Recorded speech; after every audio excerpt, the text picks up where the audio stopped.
berisik bener.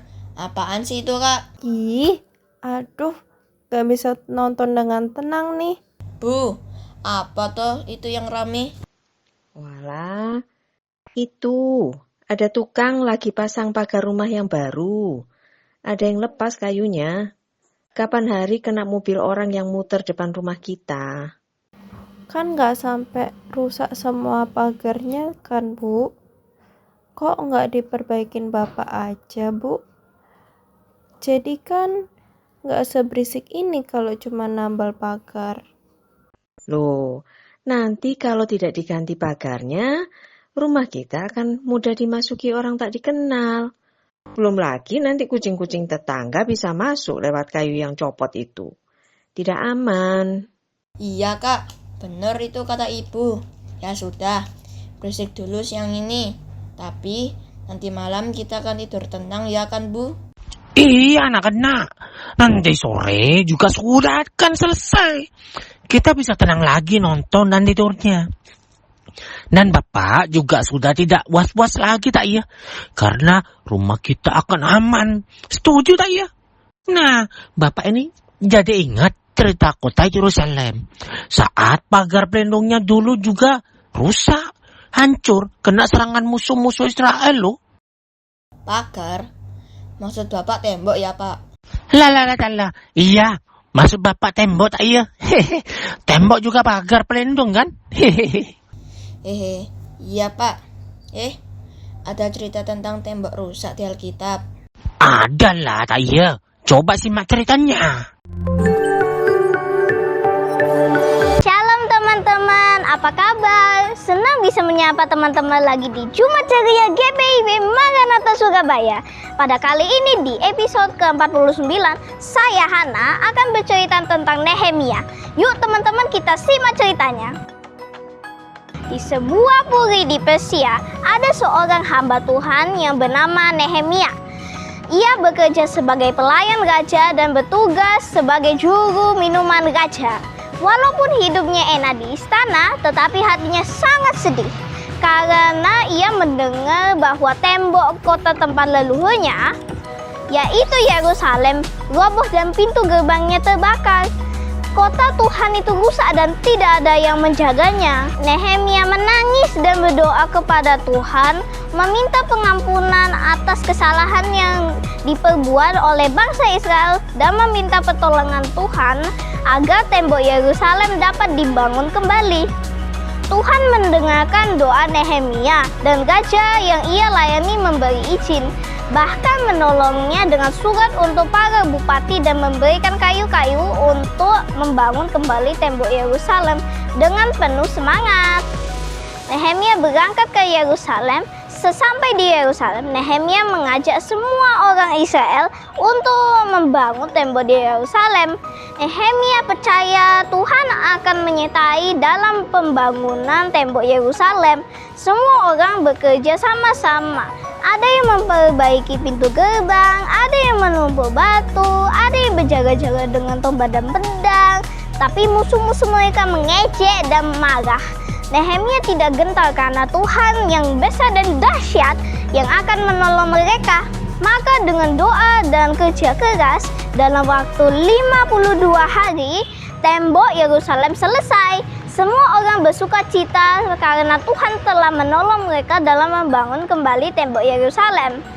Setelah tembok berdiri kokoh, semua orang berkumpul di alun-alun. Imam Ezra naik ke mimbar kayu dan membaca firman Tuhan. Semua orang berdiri dan mendengarkan dengan sungguh-sungguh. Saat mendengarkan firman Tuhan, mereka menangis karena sadar sudah banyak berbuat dosa. Tetapi Nehemia menguatkan mereka untuk tidak boleh bersedih dan harus bersuka cita, karena Tuhanlah yang membuat mereka kuat. Bangsa Israel berdoa bersama-sama, mengaku dosa dan berjanji akan selalu setia hanya kepada Tuhan, akan menjaga hari Sabat dan akan memberikan persembahan untuk rumah Tuhan. Mereka ingin hidup kudus dan menyenangkan hati Tuhan. Lalu Yerusalem kembali hidup. Orang-orang tinggal di dalam kota. Ada imam, ada penyanyi, ada pelayan Tuhan. Semua bersiap untuk merayakan peresmian tembok Yerusalem.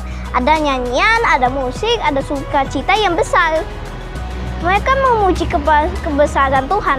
Hari itu penuh dengan suara pujian dan sukacita. Beberapa waktu kemudian, Nehemia melihat ada orang Israel yang mulai lupa pada janji mereka kepada Tuhan. Ada yang mulai kerja di hari Sabat, ada yang menikah dengan orang yang tidak mengenali Tuhan. Nehemia menegur dengan keras supaya mereka kembali hidup dengan benar. Teman-teman yang Tuhan Yesus kasihi, ada pesan yang bisa kita ambil dari kisah Nehemia, yaitu 1. Doa itu penting seperti Nehemia. Kita harus berdoa sebelum melakukan sesuatu. 2. Kerjasama itu indah. Semua orang ikut membangun kembali tembok Yerusalem. Kita pun bisa melayani Tuhan dengan bersama-sama. 3. Firman Tuhan menguatkan kita. Kalau rajin membaca firman Tuhan, hati kita akan penuh sukacita. 4. Harus taat, setia, dan jangan cepat lupa pada Tuhan kalau doa-doa kita dikabulkan. Kita harus tetap hidup dalam kekudusan dan mengucap syukur dalam segala hal. Nah, teman-teman, demikianlah cerita di episode kali ini. Semoga kita tetap dikuatkan dalam menghadapi berbagai tantangan dengan tetap berpegang teguh pada Tuhan. Dah, Tuhan Yesus memberkati.